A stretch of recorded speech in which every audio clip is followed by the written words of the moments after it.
Hello guys and welcome to our macromolecules video, and we're going to be covering a few themes here. They are monomers and polymers, carbohydrates, lipids, proteins, and nucleic acids. So let's start off with our first theme, monomers and polymers. So polymers are going to be molecules consisting of repeating building blocks called monomers, and monomers can be tend to be molecules, and so monomers are not going to be atoms, they tend to be molecules. So the way to get from monomers to polymers is through a dehydration reaction where OH and H combine together to form H2O, which is water, and then that water molecule is going to exit the bond, exit the monomers involved, and that is going to form a polymer.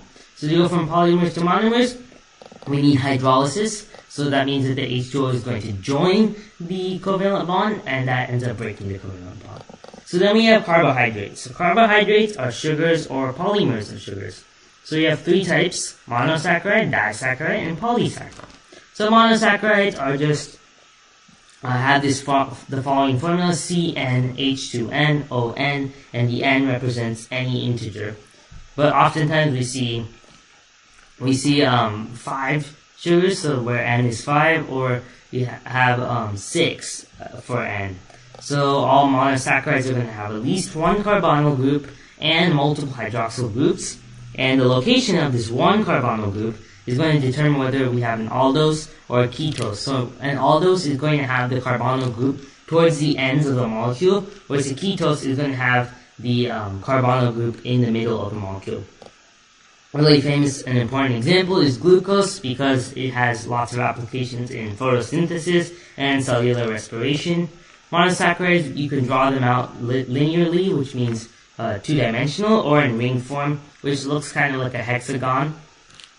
Then we have disaccharides. So disaccharides are polymers of two monosaccharides that are covalently bonded in a covalent bond, obviously, but we like to call that a glycosidic linkage. So we have two examples here, which are maltose, which is just two glucoses bonded together, and then we have sucrose, which is also known as table sugar, and is what we refer to when we say sugar. So that is glucose plus galactose bonded together by a glycosidic linkage. Then we have polysaccharides, so they consist of hundreds of monosaccharides, which are linked together by glycosidic linkages. So there are two main types, which are storage and structural. So in a storage polysaccharide, we're going to have the purpose of that is going to be to store massive amounts of energy. So a good example of this is going to be starch, which is the main ingredient in potatoes. Another good example of a storage polysaccharide is going to be glycogen, which is used to store massive amounts of energy in various animals, including humans. So then we have cellulose, which is a good example of a structural polysaccharide. And so it helps plant cell walls stay together, and that is critical to the structure of those plant cells. And then we have chitin, which is going to form exoskeletons in vertebrates, and it also has many surgical applications because it's really hard to break, but it also decomposes fast, and those properties are really useful for surgical application. Then we have lipids. So lipids are the only type of macromolecule that is never going to be in polymer form, whereas all these other macromolecules are always in polymer form. So we have three main types: fats, phospholipids, and steroids. So fats consist of one glycerol and 3 fatty acids, which are joined together by ester linkages, which is a carbon bonded to an oxygen, and the same carbon being bonded in a double bond with another oxygen.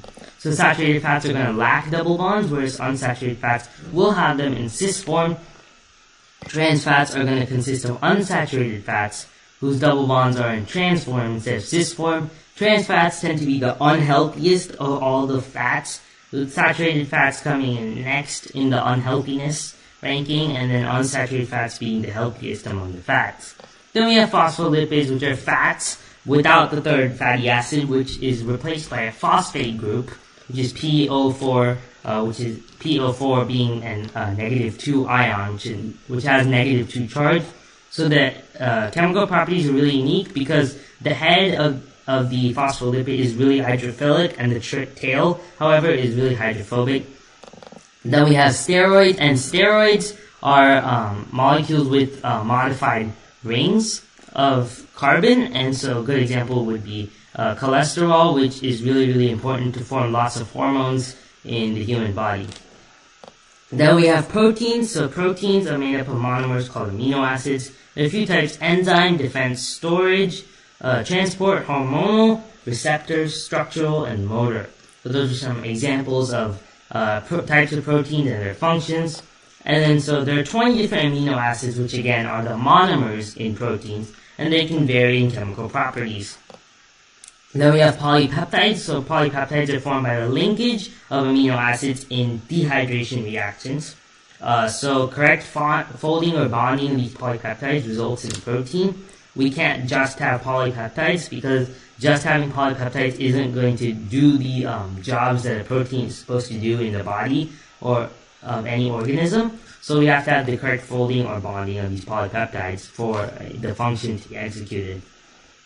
So we have four main structures of protein. So the primary structure is simply the sequence of the amino acids that forms the protein.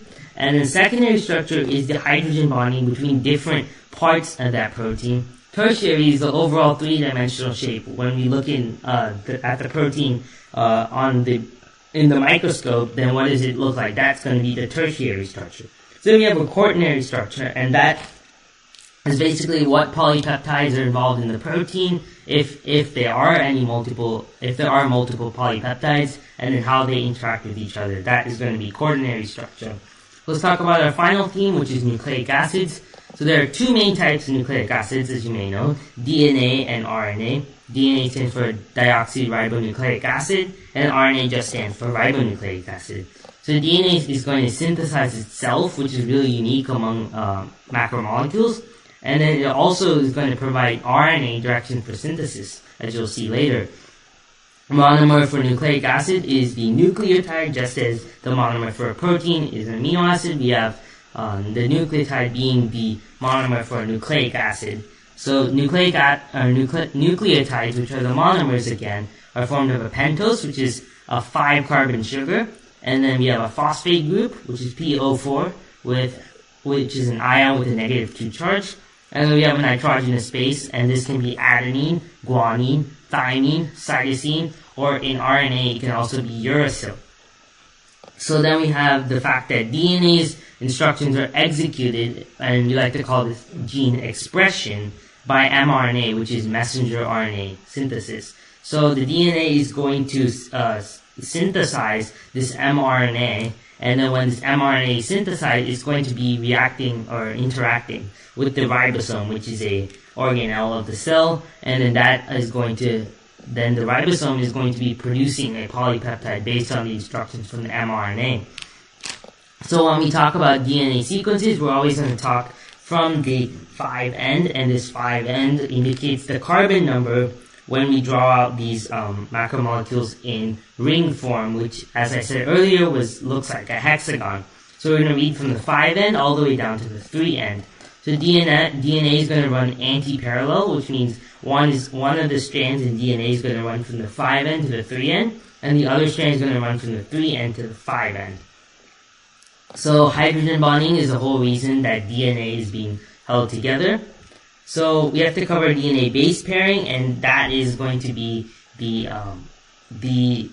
nitrogenous bases which are across from each other in DNA. So adenine will always be paired with thymine, so it's always going to be across from thymine in DNA, and then cytosine is always going to be across from guanine.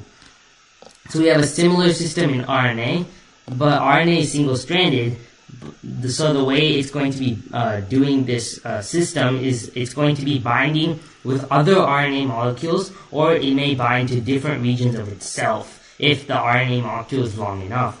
So the same rules are going to apply. Cytosine is going to pair with guanine. However, adenine is going to pair with uracil, which is another base, instead of thymine, because thymine does not exist in RNA.